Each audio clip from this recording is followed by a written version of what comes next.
I'm Ross Bryant, and I'm a potter in Talladega. I grew up over in Cropwell across the river, and then I went to Alabama and got my degree back in 1975. After that, my wife and I moved to South Carolina, where we taught school, and I retired there. But while I was in South Carolina, I met some of the old traditional folk potters. Billy Henson was up in Lyman, South Carolina, and John Meadows was over in Cleveland, Georgia. I got to see what these people and what they've learned from their family that was handed down, their old glaze methods, their old firing methods, and these were wood-fired groundhog kilns. I like the glazes that they used because they found out many years ago that they could mix ashes with the clay to make a flux to make that clay turn into a glaze. Now they would add other things to it like feldspars or just bottled glass that they would grind up in an old glass mill. But later on, Mike Vadalero up at Clemson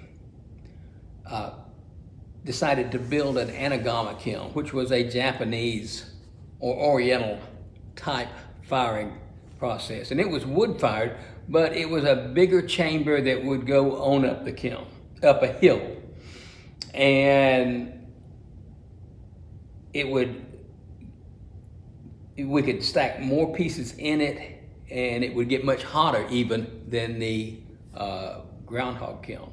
Now, in the anagama kiln, we start with a hardwood fire usually, and then as that temperature goes up and gets hotter and hotter, we start adding pine, and the pine will fire much hotter till we get about 2,400 degrees.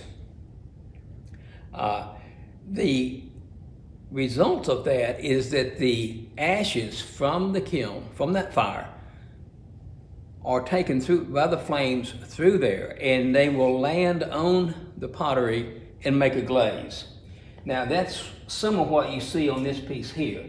Some of this is not that glaze, and this one also.